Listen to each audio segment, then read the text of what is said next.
हमारे पास आज पढ़ेंगे लॉ ऑफ केमिकल कॉम्बिनेशन कि हमारे पास जो एक आइटम और दूसरा आइटम कंबाइन करता है ना, तो उसमें हमारे पास कुछ लॉ होते हैं और उस लॉ को हम लोग देखने वाले हैं। तो हमारे पास है law of conservation, law of chemical combination, law of chemical combination. ये हमारे पास कुछ कलेक्शन है, तो कुछ लॉ का कंबाइन फॉर्म को हम लोग बोलते हैं लॉ ऑफ केमिकल कॉम्बिनेशन। उसमें सबसे पहला जो लॉ है वो आपने पढ़ा है law of conservation of mass, law of conservation of मास। क्या पढ़ा था? बहुत अच्छे, जोर से बोल थोड़ा। जो एनर्जी वाला सेम था वही चीज चिपकाते हो।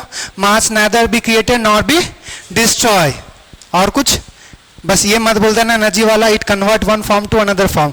मास को नहीं कन्वर्ट कर सकते हैं, उसको भी कन्वर्ट कर सकते हैं। एक आदमी था जिसने ये दिया E is equals to mc square, तो मास को एनर्जी के फॉर्म में चेंज किया जा सकता है। थ्योरी ऑफ रिलेटिविटी, उस पर नहीं जाएंगे अभी हम लोग। अभी हम लोग आएंगे कंजर्वेशन ऑफ मास। हमारे पास यहाँ पे केमिस्ट्री में क्या जरूरत पड़ा, केमिस्ट्री में जरूरत क्यों पड़ा, वो दो चीज से समझेंगे। एक तो तुम्हारे पास जो सबसे पहला 10th में 9th में न 10th में ही था, रिएक्शंस बैलेंस करते थे। बैलेंस क्यों करते थे? इसी लॉ के बेसिस पे, लॉ ऑफ कंजर्वेशन ऑफ मास, कि अगर हमारे पास जितना रिएक्टेंट का मास होगा उतना ही प्रोडक्ट का अगर मास होगा तो आइटम बैलेंस होने चाहिए। तो उसी का एप्लीकेशन करते थे। तो बस वही चीज आप लिख लो जो आप पढ़े हो। मास neither be created or nor destroyed,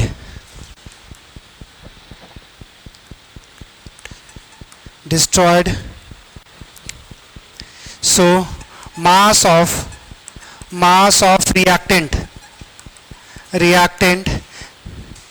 is equal to mass of product.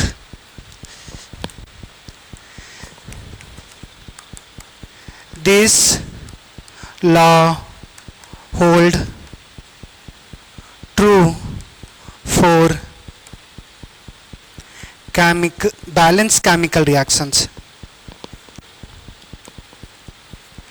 Balanced chemical reaction, ये जो बात सही होता है वो बैलेंस केमिकल रिएक्शंस के लिए सही होगा। अच्छा, कब ये हमारे पास जो कंजर्वेशन ऑफ मास एप्लीकेबल नहीं होता? बहुत अच्छे। न्यूक्लियर रिएक्शंस में क्या होता है, मास हमारे पास एनर्जी में चेंज होता है। इसी जो E is equals to mc square किए थे वो वही है। जैसे देखो, दो टाइप का हमारे पास न्यूक्लियर रिएक्शन होता है। एक आइटम लिए, दूसरा आइटम लिए, फ्यूज करके एक नया आइटम बना दिए, तो यही है एटम फ्यूजन, जिसको तुम पढ़ते हो हाइड्रोजन बम। तो हाइड्रोजन दो हाइड्रोजन आ गया, यहां देख, कैमरे में ना देख, हाइड्रोजन लेते हैं, हीलियम बनाते हैं। तो हाइड्रोजन जो इंडिविजुअल आइटम का मास होगा ना, और उससे जब हीलियम क्रिएट करोगे तो उसका मास जो होगा वो थोड़ा सा जितना हाइड्रोजन था उससे कम आएगा। तो वो जो मास में चेंजेस आया वो क्या होगा, एनर्जी में चेंज हो जाएगा। तो जितना रिएक्टेंट का मास था उतना प्रोडक्ट का मास नहीं हुआ। वही जो मास कम आएगा वो एनर्जी के फॉर्म में चेंज हो गया। दूसरा, एटम बम में, जब एटम बम में करते हो तो उसमें क्या होता है, एक सिंगल आइटम होता है। जनरली यूरेनियम लेते हैं, तो यूरेनियम क्या करते हैं, एक आइटम से दो आइटम में चेंज करते हैं। ये फ्यूजन हमारे पास हो गया। तो अगर जब हम एक आइटम से दो आइटम में चेंज कर रहे हैं तो यही एटॉमिक बम पढ़ते हो। तो इसमें जो जितना मास पहले था उसके बाद हमने दूसरा जो मास क्रिएट किया, तो जो दो आइटम बाद में क्रिएट होगा उसका मास पहले वाले से कम आएगा। तो जो मास में चेंजेस आया वो एनर्जी में चेंज हो जाएगा। तो अगर मास एनर्जी में चेंज हो गया तो मास तो बचा ही नहीं। तो ये हमारे पास ये ट्रू नहीं होगा फॉर न्यूक्लियर रिएक्शंस।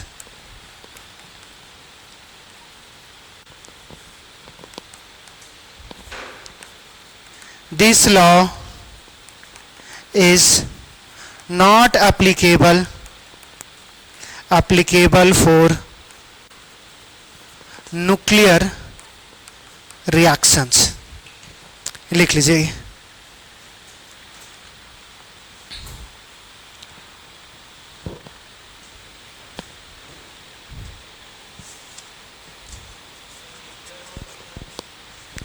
क्या चाहिए बताएं तो. देखो न्यूक्लियर बम तुम्हारे पास दो चीज है कि देखो न्यूक्लियर बम इसलिए बोलते हैं क्योंकि न्यूक्लियस में चेंजेस आता है और न्यूक्लियस में चेंजेस के कारण न्यूक्लियर बम बोलते हैं. न्यूक्लियर बम दो तरीके से बन सकता है, एक जो हाइड्रोजन बम और एक एटम बम पढ़ते हो.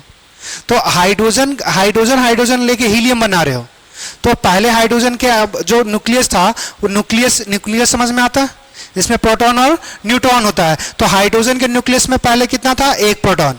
जब हीलियम बनाओगे तो उसमें हमारे पास कितना होगा, दो प्रोटॉन और दो न्यूट्रॉन्स होता है. तो न्यूक्लियस में चेंजेस लेकर आ रहे हो, वहां पे केमिकल रिएक्शंस नहीं हो रहा है, वहां न्यूक्लियर रिएक्शंस हो रहा है. तो जब ऐसे रिएक्शन जिसमें न्यूक्लियस के बीच न्यूक्लियस में चेंजेस आए तो वही है न्यूक्लियर बम. अब ऐसा क्यों होता है वो समझना कि देखो हर कोई क्या चाहता है, स्टेबिलिटी.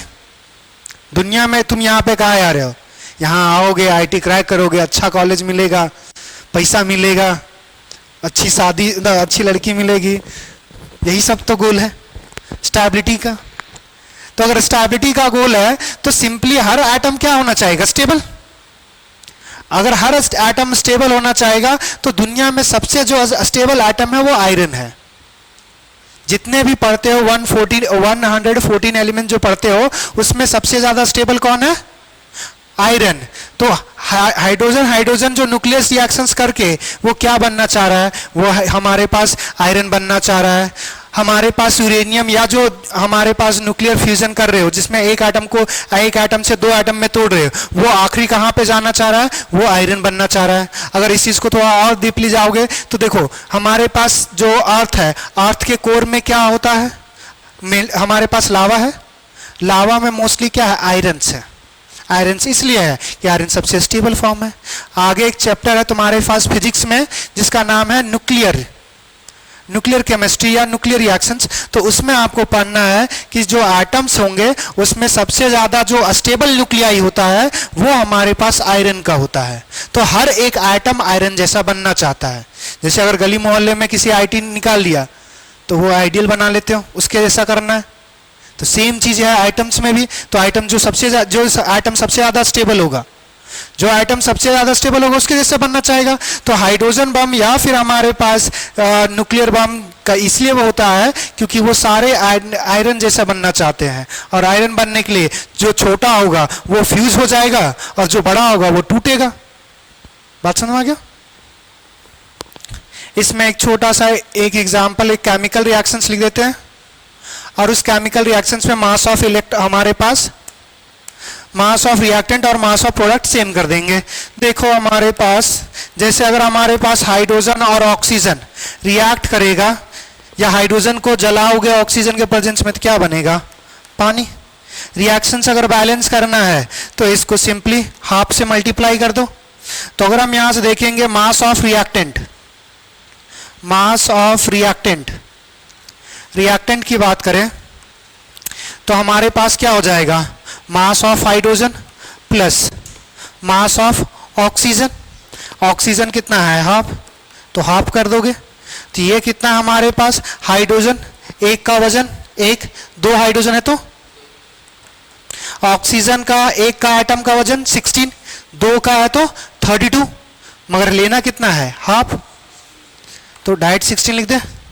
ये हमारे पास कितना हो गया 18. और दूसरा हमारे पास मास ऑफ प्रोडक्ट की बात करें तो प्रोडक्ट में क्या है, सिंपली हमारे पास वाटर, मास ऑफ H2O. तो हाइड्रोजन कितना 2, ऑक्सीजन कितना 16, ऐड करेंगे क्या हो गया 18. तो यहां पे भी 18 और यहां पे भी 18. एक और रिएक्शन देख लो, हाइड्रोजन और नाइट्रोजन को जलाएंगे या रिएक्शंस करेगा तो ये हमारे पास अमोनिया फॉर्म करेगा.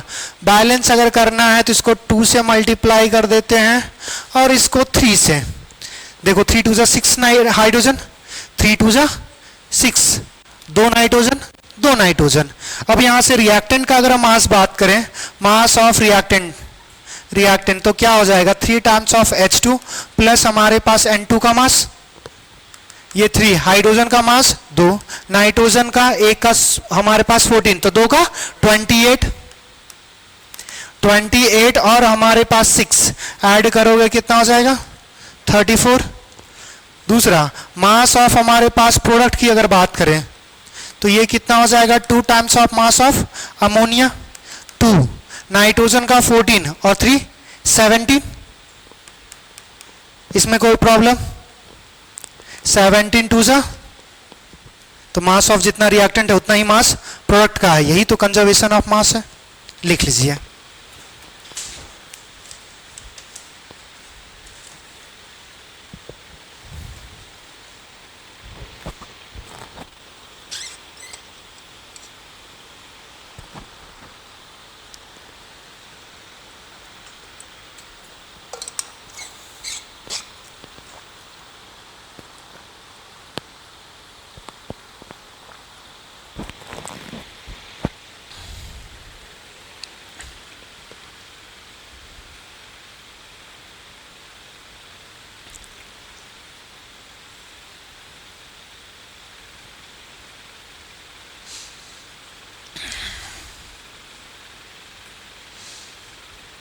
एक एब्सेंट है ना यहां जो बैठा था,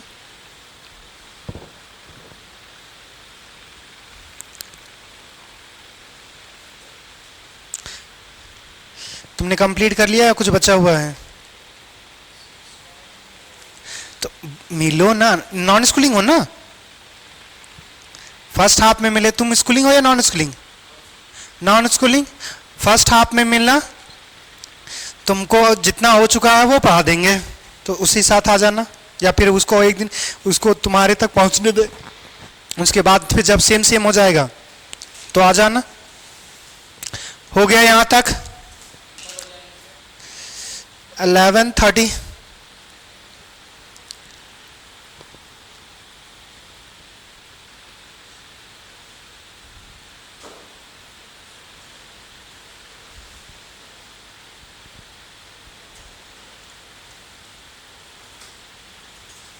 हो गया?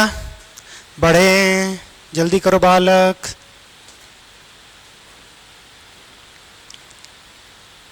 चलो नेक्स्ट हमारे पास है लॉ ऑफ डेफिनिट या फिर law of constant proportional. Law of definite या फिर कांस्टेंट proportion,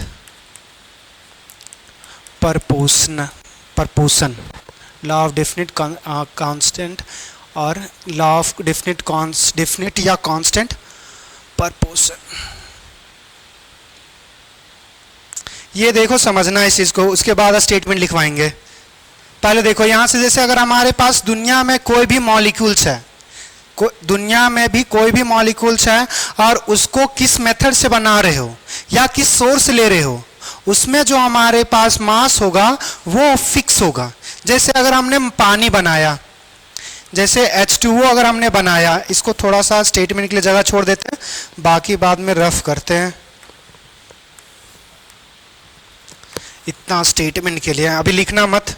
जैसे अगर हमने पानी अगर हमने बनाया है, तो अभी बताएं कि हाइड्रोजन और ऑक्सीजन को अगर हम जलाएंगे, इन प्रेजेंस ऑफ हाइड्रोजन को अगर बर्न करेंगे in presence of oxygen, water बनेगा।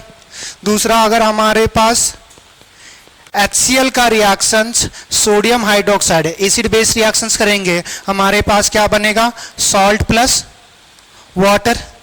क्लियर? दूसरा और हमारे पास क्या हो सकता है, वही चीज ले लेते हैं, मैग्नीशियम हाइड्रोक्साइड प्लस हमारे पास H2SO4, ये हमारे पास क्या बना लेगा, मैग्नीशियम सल्फेट प्लस हमारे पास वाटर बन जाएगा। देखो ये मेथड अलग अलग है। और दूसरा हमने ले लिया ये जो हमारे पास डिफरेंट ये हमारे पास जो है वो है डिफरेंट मेथड ऑफ प्रिपरेशन, अलग अलग मेथड से बनाया। दूसरा हमारे पास सोर्स की बात कर लेते हैं कि अगर हमने अलग अलग सोर्स से लिया, एक हमने ले लिया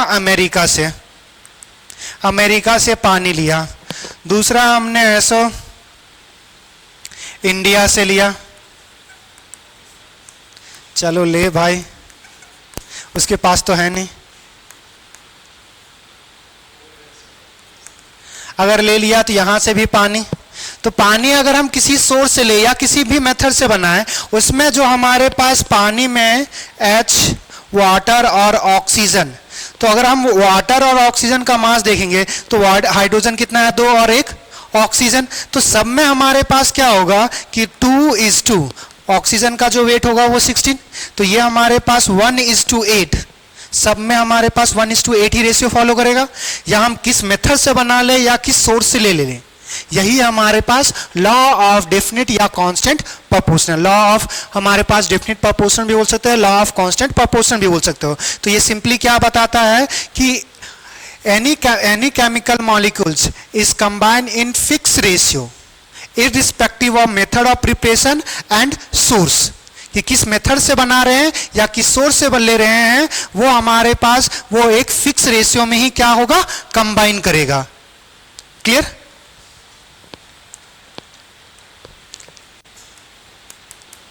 all chemical compounds are combined in fixed ratio of mass irrespective of method of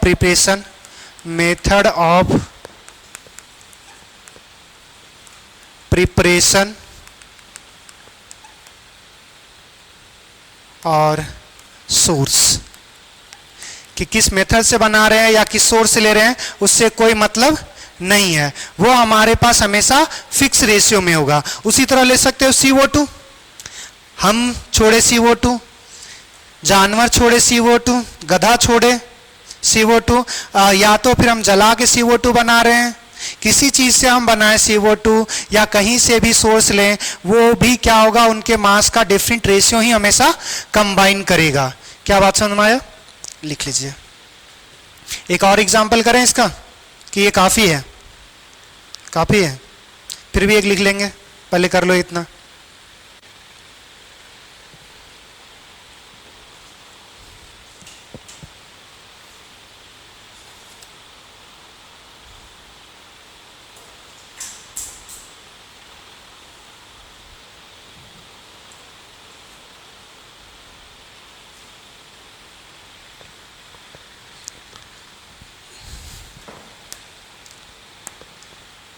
definite,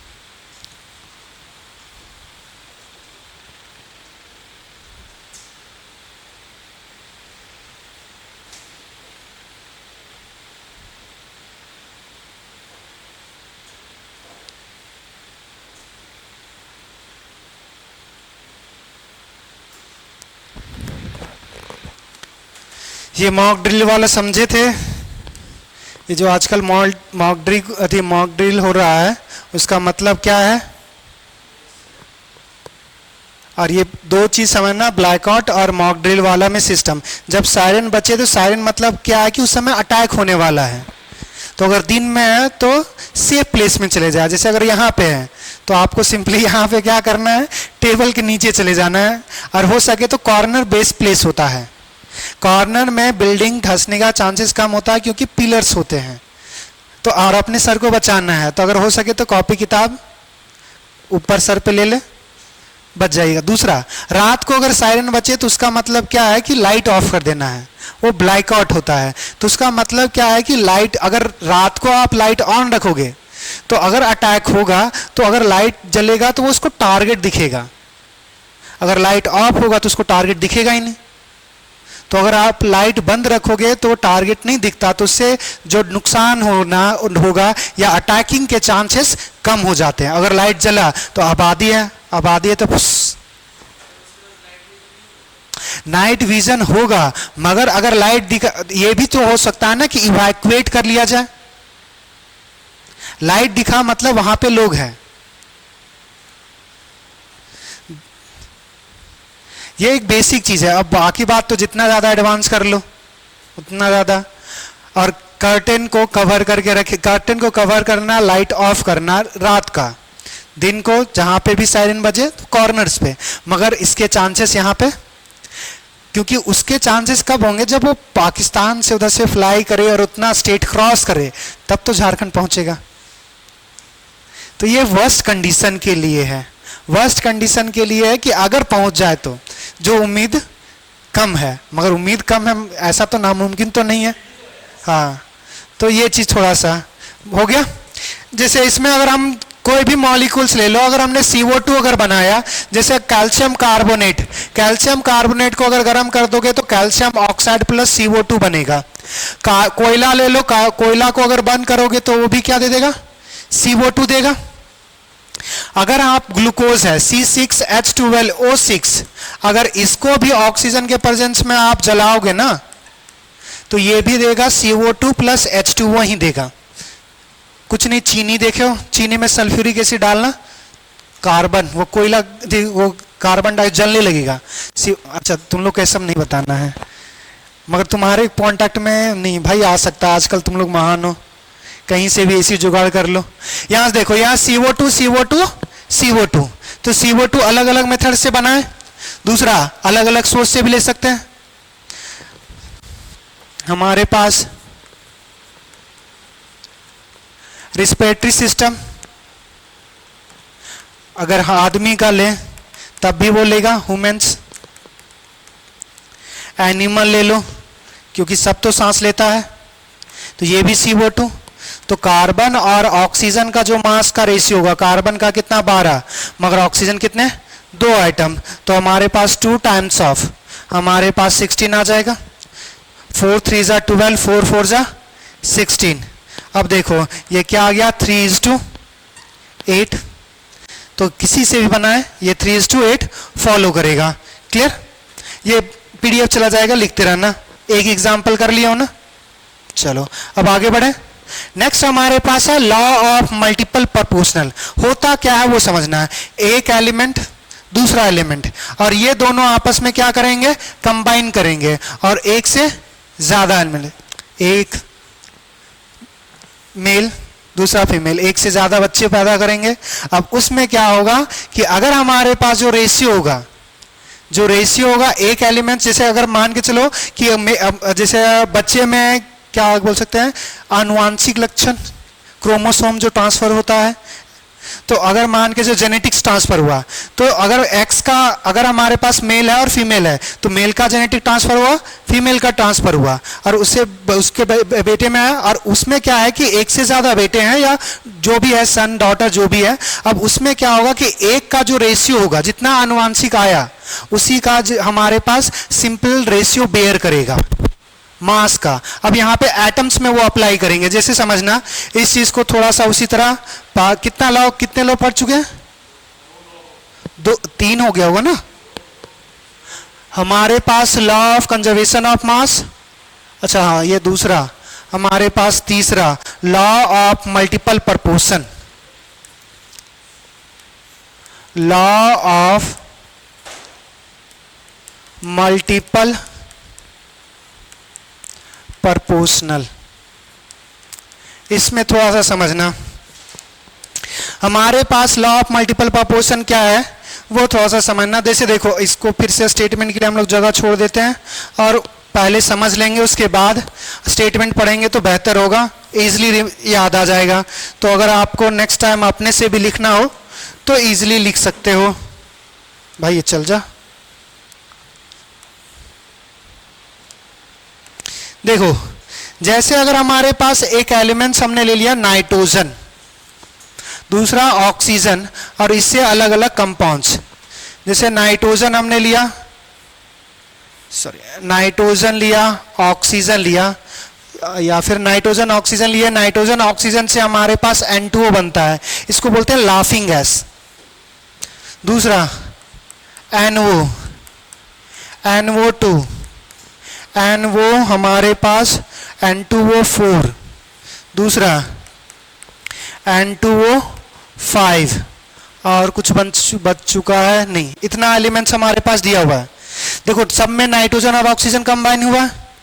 अब यहां से देखो, अगर हम यहां से मास ऑफ नाइट्रोजन बात करें और दूसरा हम बात कर रहे हैं मास ऑफ ऑक्सीजन, तो नाइट्रोजन का कितना मास हमारे पास कंबाइन हुआ है? 2 नाइट्रोजन, मतलब एक का वेट से हमारे पास कितना होता है 14, तो 2 का 28, हमारे पास एक 14, नाइट्रोजन कितना 14, यहां पे भी 28, यहां पे 28। ऑक्सीजन देखो 16, 32, 64 और 80। अब यहां से समझना, अब हमारे पास अगर एक एलिमेंट मान के चलो कि A और B है या नाइट्रोजन ऑक्सीजन कंबाइन कर रहा है, तो अगर नाइट्रोजन का मास अगर हम फिक्स करेंगे तो ऑक्सीजन जो कंबाइन करेगा वो सिंपल रेशियो बेयर करेगा। मतलब हो सकता है वो 1 टाइम्स आए, 2 टाइम्स आए, 3 टाइम्स आए, 4 टाइम्स आए। इस चीज को थोड़ा सा और समझना। जैसे अगर हम इस चीज को कर रहे हैं कि नाइट्रोजन का हम मास कर रहे हैं कॉमन, अगर नाइट्रोजन का मास हम कॉमन कर रहे हैं तो मान के चलो कि कॉमन करने में सबसे आसानी दिख रहा है कि 14 कर लो या 28 कर लो। 14, चलो इसको हम लोग क्या किया 2 से डिवाइड, तो ये 14 हो जाएगा। तो अगर ये इसको 2 से डिवाइड करें तो ये भी 2 से डिवाइड होगा, तो ये कितना हो जाएगा हमारे पास 8। अब यहां पे तो 14 है तो 14 को कुछ करना नहीं है, यहां पे हमारे पास 14 है तो 14 एज इट इज। यहां पे 28 है तो 2 से डिवाइड करोगे तो ये 14 हो जाएगा। ये हमारे पास 2 से डिवाइड करोगे तो ये 32।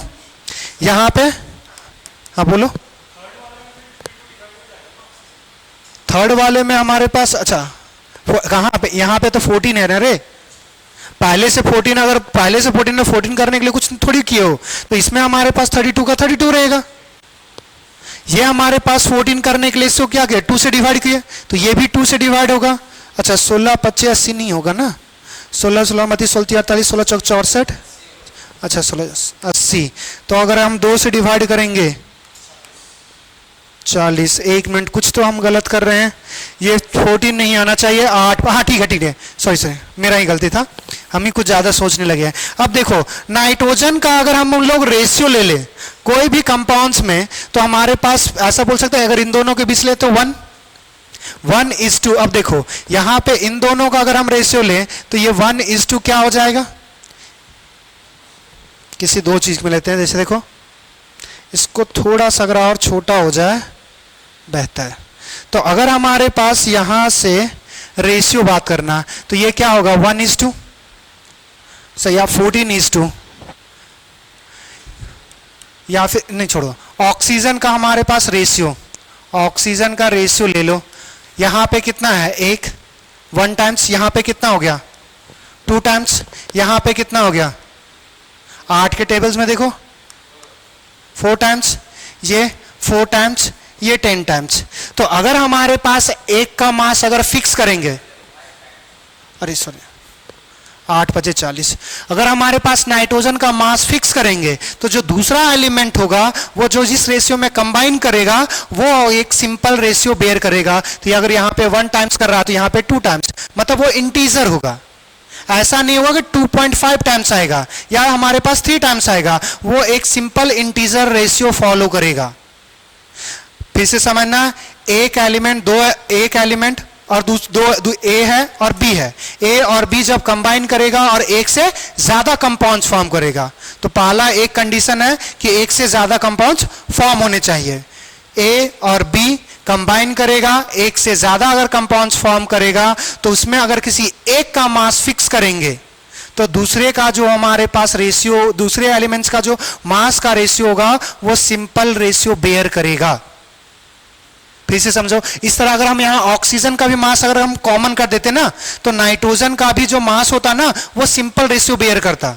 जैसे अगर आप ऑक्सीजन का 8 कर देते या जो भी नंबर्स करना है, जैसे यहाँ पे देखोगे तो अगर हम 80 कर दे सबको कॉमन हो जाएगा, या कोई भी नंबर्स कर लो। तो अगर हमारे पास यहां से कोई भी नंबर्स अगर कर लो तो यहां पे ऑक्सीजन का मास कांस्टेंट रखोगे तो नाइट्रोजन का भी जो रेशियो आएगा ना मास का, उसका भी अगर देखोगे एक से दूसरे के कंपेयर में तो वो भी एक सिंपल रेशियो बेयर करेगा। तो हो सकता है वो पहले का 1 हो, दूसरे का 2 टाइम्स हो, 3 टाइम्स हो, मगर कभी भी ऐसा नहीं होगा कि 1.2 टाइम्स आ जाएगा। क्या बात समझ में आया कि दो एलिमेंट्स कंबाइन करें तो किसी एक का मास फिक्स करोगे तो दूसरा एलिमेंट्स जो कंबाइन करेगा ए के साथ वो एक सिंपल रेशियो बेयर करेगा। क्लियर? सिंपल रेशियो किसका होगा? मास का। when two elements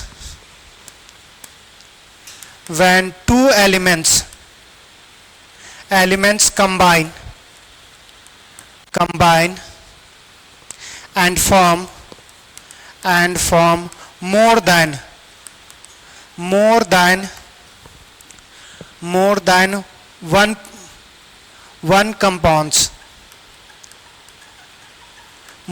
one compounds, then fixed mass of one element can bear simple ratio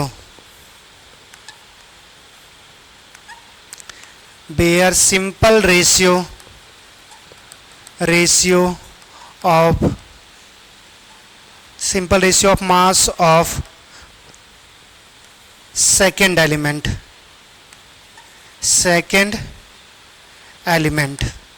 अब यहां पे थोड़ा सा दूसरा देखना, कार्बन और ऑक्सीजन जब कंबाइन करेगा दो कंपाउंड्स बनता है, एक कार्बन मोनोऑक्साइड और दूसरा क्या बनेगा? Carbon dioxide. अब देखो अगर हम कार्बन का मास लिखेंगे तो दोनों में कितना है? 12 और 12। ऑक्सीजन का अगर हम बात करेंगे तो यहाँ पे 16 और यहाँ पे 32। जब कार्बन हमारे पास कार्बन का मास फिक्स कर रहे हैं तो ये रेशियो क्या हो जाएगा? ये हमारे पास बोल सकते हैं 1:2 हमारे पास 2 हो जाएगा। दूसरा एक और देखो एग्जांपल, अगर हमने हाइड्रोजन और ऑक्सीजन रिएक्ट करवाया, यहां से एक बन सकता है वाटर, और नाम सुने हो पेरोक्साइड H2O2 का? पार्लर में कभी सुने हो ब्लीच करने का नाम? पार्लर में ब्लीच करने का नाम सुने हो? तो ये ब्लीचिंग एजेंट होता है H2O2। सिंपली क्या होता है कि तुम्हारे पास जो डेड स्किन है उसको रिमूव करने का काम करता है या ऑक्सीडाइज करने का। एक चीज सुन, देखो ब्लीचिंग पाउडर देखो जिंदगी में, सच्ची में ब्लीचिंग पाउडर ऐसा कपड़ा लेना जो कलरफुल हो और जो तुम यूज नहीं करते उस पर गिराना, वो क्या कर देगा? व्हाइट कर देगा, कलरलेस बना देगा। तो ये सिंपली क्या कहता है कि जो लोग ब्लीच करवाते हैं ना तो उनका चेहरा कलरलेस होता है। कलरलेस मतलब व्हाइट, व्हाइट मतलब गोरा हो गया, तो गोरा करने के लिए लोग यूज करते हैं। तो ये H2O2 वही है। अब ये हमारे पास देखो, अगर हम हाइड्रोजन का मास की बात करें, हाइड्रोजन का मास करें तो दोनों में कितना है? 2 और 2। हमारे पास ऑक्सीजन की मास करें तो मास की बात करें तो एक ऑक्सीजन है तो 16, दूसरे में हमारे पास कितना आ जाएगा? 32। तो एक का मास अगर फिक्स कर रहे हैं तो दूसरे का रेशियो क्या है? सेम। बस ये कब एप्लीकेबल होगा? जब दो एलिमेंट्स रिएक्ट करके एक से ज्यादा कंपाउंड्स बनाए, मतलब कम से कम तो 2 बनाने चाहिए। 2 से अगर ज्यादा बना रहा है तब भी कोई प्रॉब्लम नहीं है, मगर कम से कम तो 2 बनने चाहिए। उसी तरह सल्फर का रिएक्शंस करवाओ, सल्फर और ऑक्सीजन का, तो एक सल्फर डाइऑक्साइड बनेगा SO2 और एक बनेगा SO3। तो सल्फर का मास फिक्स, ऑक्सीजन का जो आएगा 2:3 आएगा। क्या ये बात समझ में आया? लिख लीजिए।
थक गया बालक, थक गया, थोड़ा कुछ रखो एनर्जी। अभी एक तुम्हारा नहीं, तुम्हारा तो 2 ही क्लास है आज ना, हमारा 3 ही पड़ जाता है।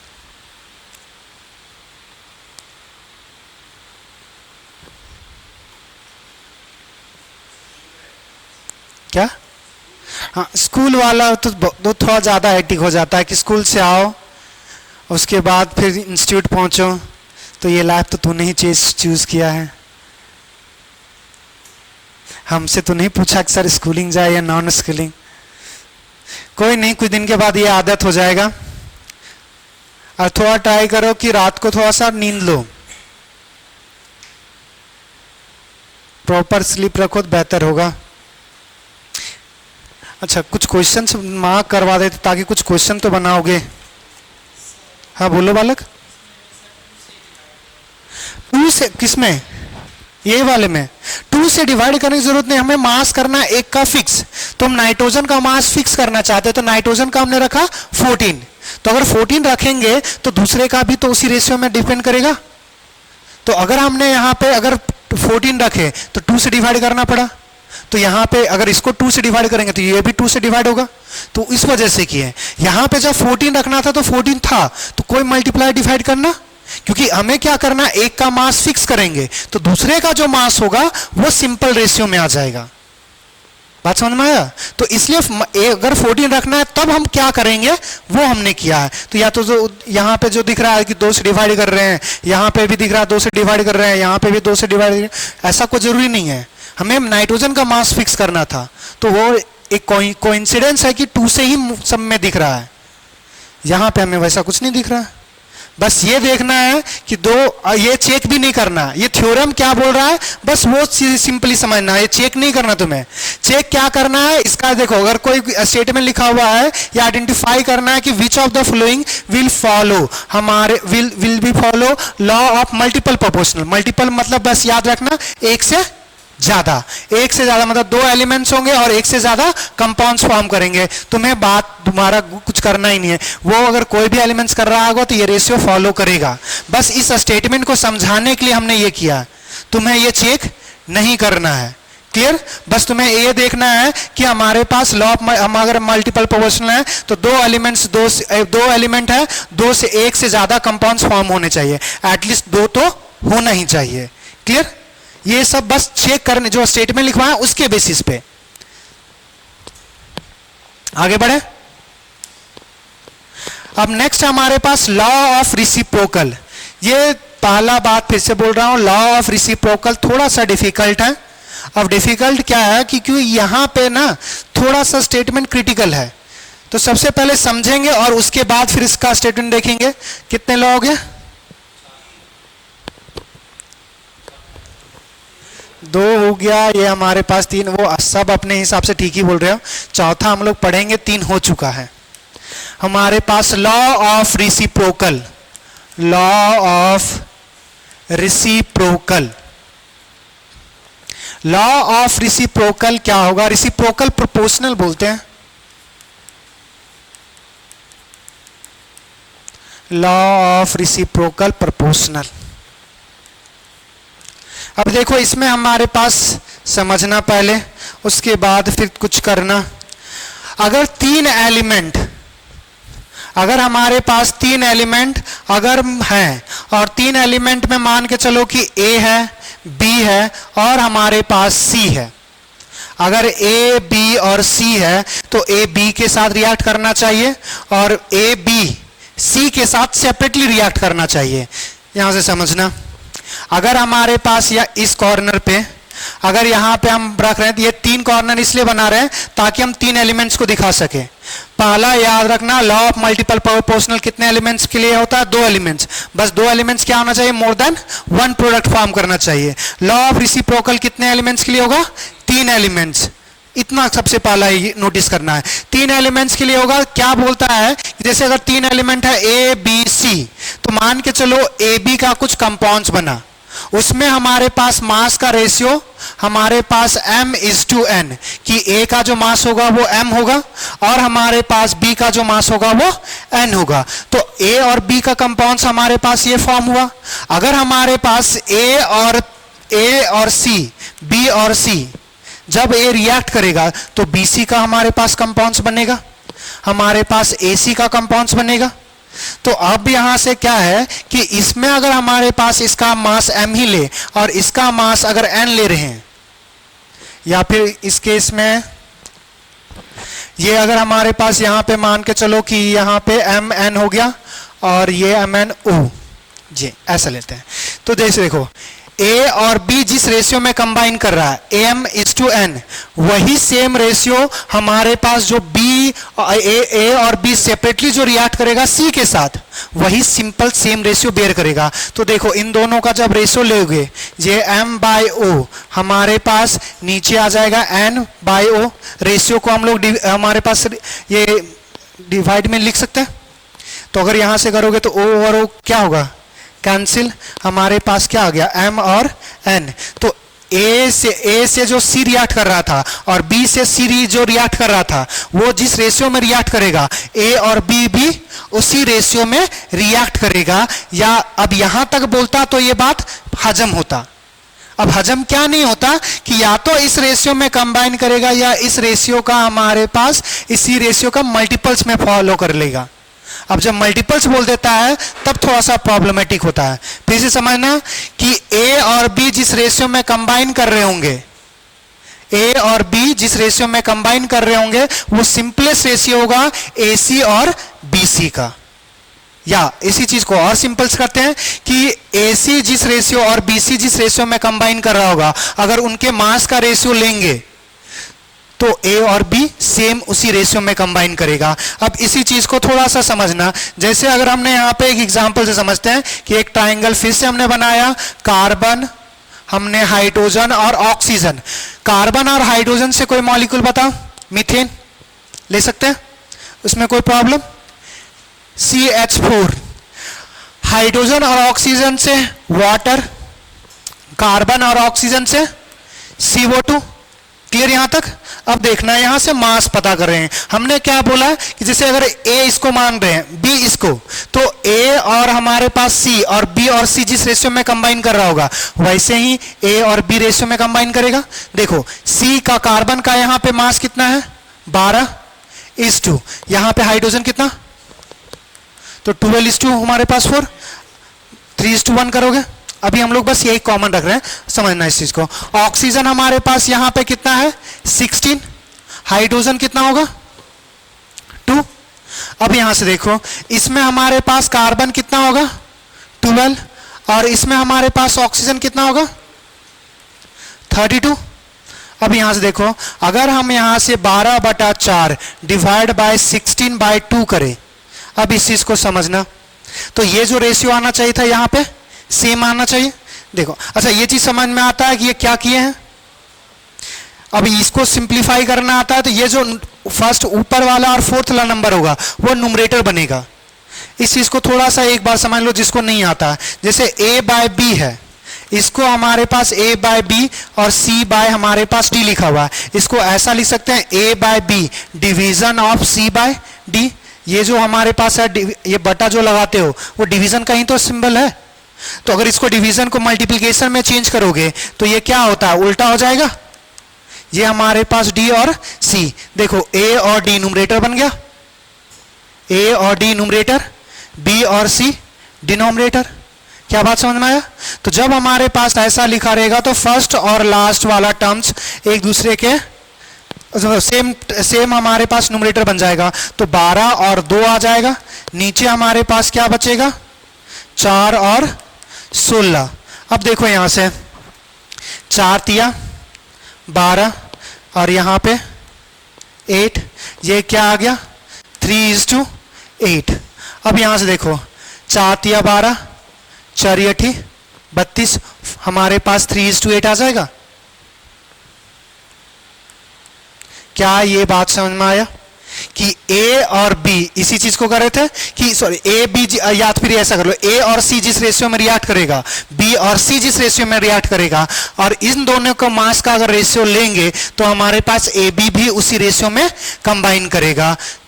यहां पे बस वही चीज की है कि अगर कार्बन हाइड्रोजन जिस रेशियो में रिएक्ट कर रहा है, ऑक्सीजन और हाइड्रोजन जिस रेशियो में रिएक्ट करेगा, उस दोनों का जिस मास का रेशियो अगर ले लेंगे तो वो हमारे पास कार्बन और ऑक्सीजन का रेशियो आएगा। अब यहां पे प्रॉब्लम क्या आएगा, क्या कार्बन और हाइड्रोजन से सिर्फ मीथेन बनता है? Methane, ethane, propane, butane, hexane, heptane, या फिर ये तो अल्केन हो गया, अल्कीन भी बनेगा, अल्काइन भी बनेगा। अब उसमें तो ये हमारे पास 12:4 नहीं होगा। और दूसरा देखो, हाइड्रोजन और ऑक्सीजन वाटर थोड़ी बनाएगा, H2O2 भी बना सकता है। दूसरा देखो, carbon oxygen carbon dioxide carbon monoxide भी तो बना सकता है। तो यहां पे जो ये फंस जाता है कि एक से ज्यादा कंपाउंड है तो उसी को बोल देता है कि या तो सेम रेशियो में कंबाइन करेगा या तो फिर हमारे पास वो सेम रेशियो का हमारे पास इंटीग्रल मल्टीपल्स में रिएक्ट कर देगा। अब जब इंटीग्रल हमारे पास बोल देता है तो वही स्टेटमेंट थोड़ा सा क्रिटिकल हो जाता है। बात समझ में आया? ये जब हमारे पास कार्बन मोनोऑक्साइड कर देंगे, जैसे यहां पे CO कर दिए, तो यहां पे हमारे पास क्या हो जाएगा, 12:, हमारे पास कितना हो जाएगा, ये 16। तो अब यहां पे करोगे तो ये कितना आ जाएगा हमारे पास, 3:2, 4 अब देखो इसी को अगर हम 2 से मल्टीप्लाई कर दें तो 4 कट जाएगा। 3/8 को मल्टीप्लाई कर दोगे 2 से तो हो गया, तो 2 को हमारे पास क्या हो गया, इंटीग्रल मल्टीपल्स। तो यही जो टर्म्स बोल देता है ना, वो डिफिकल्ट कर देता है, और रीजन भी है। अब आपको कैसे आइडेंटिफाई करना है कि कोई मॉलिक्यूल्स लॉ ऑफ रेसिप्रोकल बना दिया है, तो इसके लिए आपको क्या करना है कि आपको 3 कंपाउंड्स ढूंढने हैं। 3 कंपाउंड्स कैसे ढूंढने हैं कि A 3 कॉर्नर बनाना है, जिसमें देखना है फर्स्ट का सेकंड के साथ बनना चाहिए, मतलब A का B के साथ, B का C के साथ कंपाउंड होना चाहिए और C का A के साथ। अगर ऐसा हो रहा है तो यही है लॉ ऑफ मल्टीपल प्रोपोर्शनल। कोई प्रोपोर्शन चेक नहीं करना आपको, बस स्टेटमेंट क्या कहता है उस चीज को मैं बता रहा हूं। जैसे हमारे पास लॉ ऑफ मल्टीपल प्रोपोर्शन क्या बोलता था उसके बेसिस पे मैंने बता दिया, मगर वो चेक नहीं करना। आपको क्या ढूंढना है, एक एलिमेंट और दूसरा एलिमेंट, ये जब कंबाइन करेगा तो मोर देन 1 प्रोडक्ट फॉर्म करना चाहिए या मोर देन 1 कंपाउंड्स फॉर्म करना चाहिए। इसमें क्या करना है कि ये कितने एलिमेंट्स के लिए होगा, 3। Law of multiple proportion 2। तो बस इतनी ही चीज याद रखना, और 3 एलिमेंट होंगे और तीनों का आपस में कंपाउंड्स होना चाहिए, बस इतना ही करना है, उसके अलावा कुछ नहीं। क्लियर इतनी बात है? आप बस स्टेटमेंट लिखते हैं।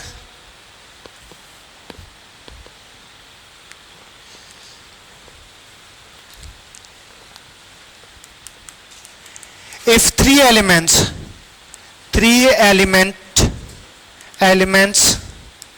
A, B and C are combined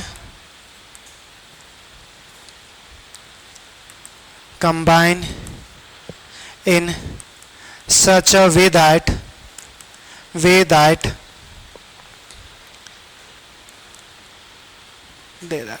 ratio of AB, ratio of mass of AB is same or simple ratio of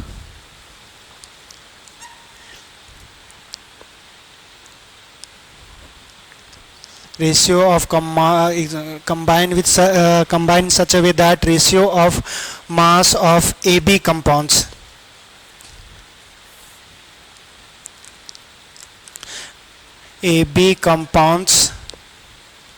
क्या लिखे थे इसके आगे, combined in such a way that ratio of mass of AB compounds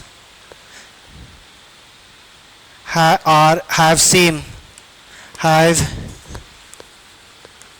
same ratio or simple ratio of AC, simple ratio of mass of mass of AC and BC compounds। चलिए लिख लीजिए। क्या बात समझ में आ गया? बस आपको ढूंढना नहीं है, बस सिंपली एक 3 एलिमेंट्स ढूंढना, 3 एलिमेंट्स का आपस में कंपाउंड्स होना चाहिए। तो 2 चीज आपको आएगा, मल्टीपल प्रोपोर्शनल और आपके पास रिसिप्रोकल, कि कौन आइडेंटिफाई करेगा कौन नहीं करेगा। तो कुछ 1-2 क्वेश्चंस देखेंगे। रेयर, बहुत रेयर क्वेश्चंस इसके आते हैं, मगर है सिलेबस में तो पढ़ना है।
हो गया?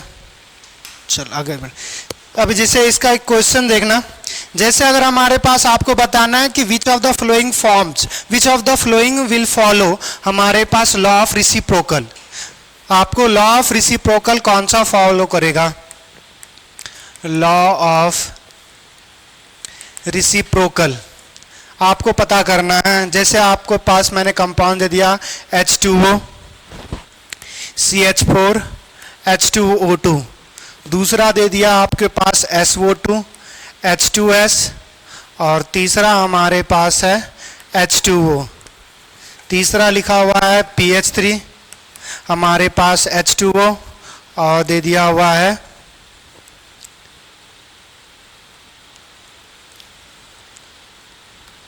P2O5, चौथा आपके पास दे दिया हुआ है H2S, लिख चुके हैं, SO2 SO3। चलो इतना ही रखते हैं। आपको यहां से बताना है कि कौन कौन सा हमारे पास, कौन कौन सा option law of reciprocal follow करेगा। तो एक मैं बताता हूं, बाकी चेक कर लोगे। सिंपली आपको क्या करना है, ट्राइंगल बनाइए। कौन कौन से 3 एलिमेंट्स हैं? Hydrogen oxygen carbon, hydrogen oxygen और कार्बन, 3 एलिमेंट्स मिल गए। तो 3 एलिमेंट्स के क्या होने चाहिए आपस में कंपाउंड्स? हाइड्रोजन ऑक्सीजन का कंपाउंड्स है, हो गया।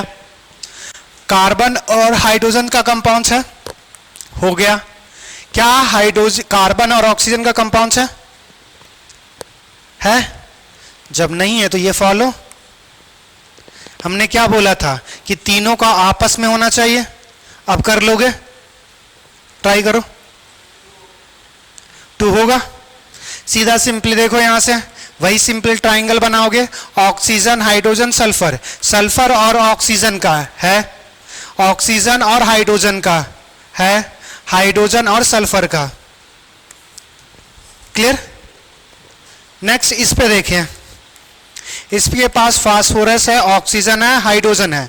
फास्फोरस हाइड्रोजन का कंपाउंड्स है, हाइड्रोजन और ऑक्सीजन का है, फास्फोरस और ऑक्सीजन का। क्या बात समझ में आ गया? तीसरे पर सबसे 4th ऑप्शन देखें, सल्फर ऑक्सीजन हाइड्रोजन, सल्फर और हाइड्रोजन का कंपाउंड्स है, हाइड्रोजन और ऑक्सीजन का कंपाउंड्स। जब नहीं है तो ये पॉसिबल नहीं होगा। लॉ ऑफ मल्टीपल प्रोपोर्शन का बताना, लॉ ऑफ मल्टीपल प्रोपोर्शनल।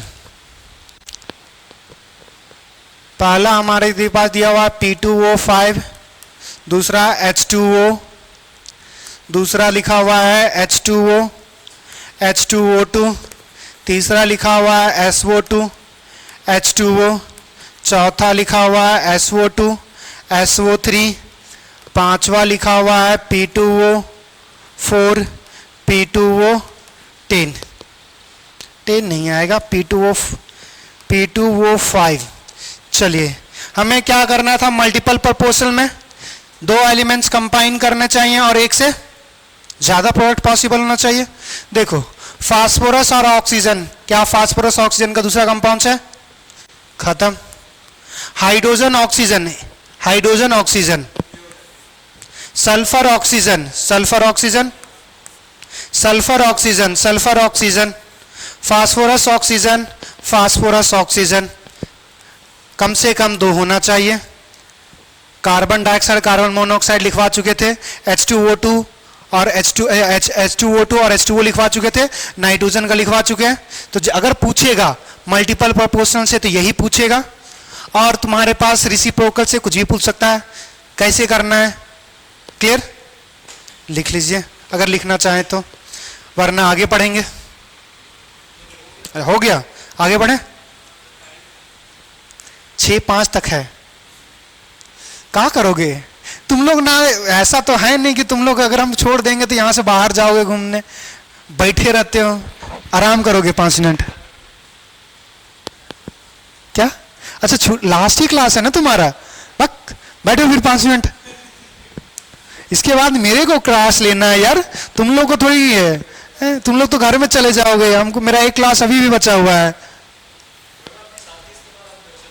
हाँ, और तुम लोग अभी चले जाओ, साला इतना सो। नेक्स्ट हमारे पास है गैलू-सैक लॉ। गैलू-सैक लॉ क्या बोलता है कि जिस रेस पहला देखना, ये जो हमारे पास एप्लीकेबल होगा वो गैसियस केमिकल रिएक्शंस के लिए एप्लीकेबल होगा, मतलब रिएक्टेंट भी गैसियस और प्रोडक्ट भी गैसियस। तो जिस रेशियो में उसका मोल्स रिएक्ट करेगा उसी रेशियो में उसका वॉल्यूम भी रिएक्ट करेगा। बस ये सारा चीज टर्म जो हमारे पास बात करेंगे वो कांस्टेंट टेम्परेचर प्रेशर पे ही बात करते हैं, तो रिएक्शंस कांस्टेंट टेम्परेचर प्रेशर पे ही होता है। तो नेक्स्ट हमारे पास है गैलू-सैक। एक मिनट रुक जा भाई, स्पेलिंग क्या था हमारे पास? अच्छा GAY ही है।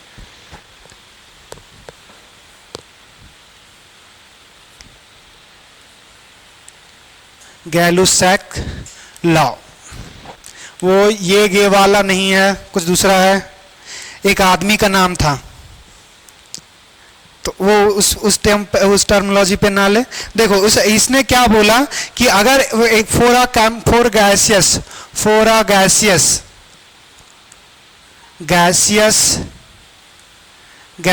Chemical reaction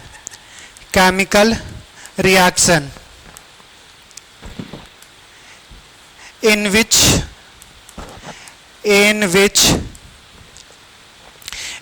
the molecule in which the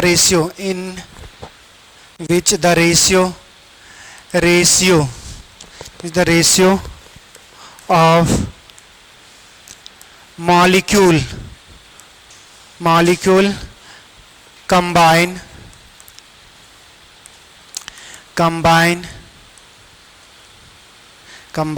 same ratio of their volume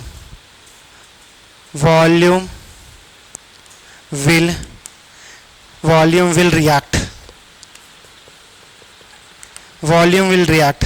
जैसे इस चीज को समझना कि अगर एक गैसियस केमिकल रिएक्शंस है तो जिस रेशियो में उसके केमिकल्स रिएक्ट करेंगे, जनरली जो केमिकल बात करते हैं मोलर में बात करते हैं, मास में नहीं, मोलर रेशियो में जिस रेशियो में वो कंबाइन करेंगे उसी रेशियो में उसका वॉल्यूम भी कंबाइन करेगा। जैसे अगर हम बात कर रहे थे कि 3H2 प्लस हमारे पास N2 रिएक्ट करके अगर हमारे पास 2NH3 बनाएगा, रिएक्शन देखो बैलेंस है, हाइड्रोजन गैस, नाइट्रोजन गैस और अमोनिया बनेगा वो भी हमारे पास गैस। तो अगर हमारे पास इसको ऐसा लिख सकते हैं, इसका 3 मोल है, इसका कितना है 1 मोल और इसका कितना 2 मोल।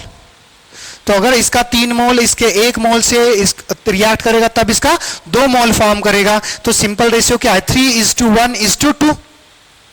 तो इसी रेशियो में इसका वॉल्यूम रिएक्ट करेगा। तो अगर इसका 3 वॉल्यूम ले ले, अब यहाँ पे यूनिट कुछ भी ले रख सकते हो, और इसका हमारे पास 1 वॉल्यूम ले लेंगे तो इसका हमारे पास 2 वॉल्यूम बनेगा। इसका मतलब समझना, जैसे अगर ये 3 लीटर ले तो इसका 1 लीटर लेंगे तब इसका हमारे पास 2 लीटर बनेगा। अब ये मत सोचना कि सर यहाँ पे 3 लीटर है और ये 1 लीटर 4 लीटर हो गया। अब 4 लीटर है तो कंजर्वेशन लगा देंगे, 4 लीटर रिएक्टेंट में 4 लीटर प्रोडक्ट में। लॉ ऑफ कंजर्वेशन मास होता है, लॉ ऑफ कंजर्वेशन वॉल्यूम नहीं होता। बात समझ में आया? और ये रिएक्ट करेगा तो यहाँ पे टाइप ऑफ इंटरेक्शंस चेंज हो रहे हैं। यहाँ पे आप दूसरा लिख सकते हो कि इसका 3 ml इसके 1 ml से रिएक्ट करके इसका 2 ml बनाएगा। तो जिस रेशियो में इसका मोल्स रिएक्ट करेगा उसी रेशियो में इसका वॉल्यूम भी रिएक्ट करेगा। क्या बात समझ में आ गया? लिख ले। और एक छोटा सा लॉ बचा हुआ है, अवोगाद्रो लॉ, उसके बाद ये खत्म हो जाएगा। अवोगाद्रो लॉ बोलता है कि सेम टेम्परेचर सेम प्रेशर पे हमारे पास किसी भी 2 अलग अलग केमिकल मॉलिक्यूल्स का नंबर ऑफ मोल जो होगा वो सेम होगा।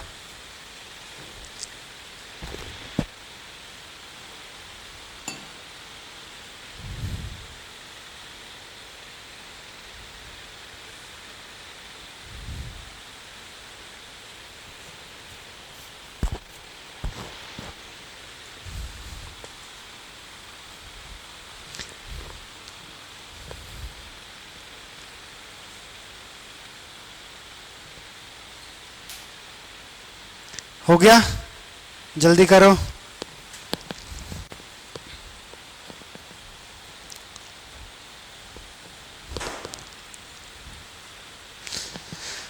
बढ़े, चलिए लास्ट हमारे पास है अवोगाद्रो हाइपोथेसिस।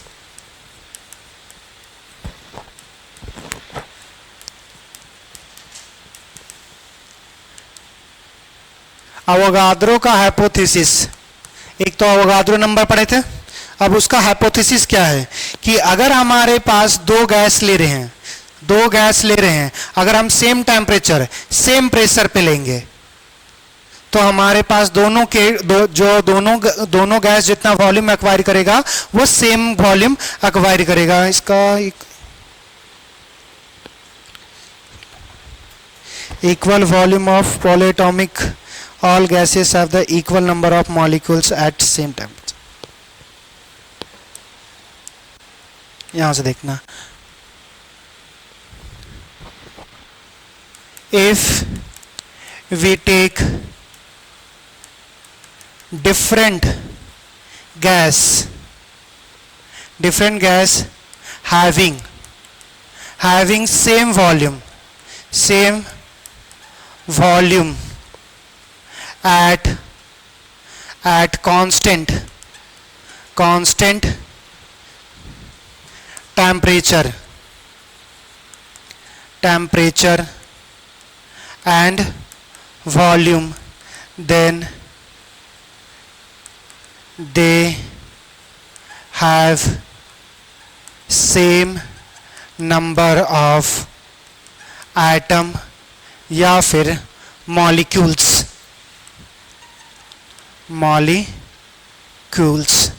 इस चीज को थोड़ा सा समझना, उसके बाद देखना क्या बोला हुआ था कि अवोगाद्रो ने बोला कि अगर 2 गैस अगर ऐसा लिए जिसका वॉल्यूम क्या है सेम है, मान के चलो 2 बैलून लिए, एक में हमने हाइड्रोजन गैस भरा और दूसरा हीलियम गैस भरा। तो अगर हाइड्रोजन और हीलियम गैस भरा और दोनों का वॉल्यूम क्या कर रहे हैं सेम, मतलब अगर इसका 1 लीटर वॉल्यूम है तो इसका भी 1 लीटर, और वो दोनों को बैलून को हम क्या कर रहे हैं कि सेम टेम्परेचर और सेम प्रेशर पे रख रहे हैं।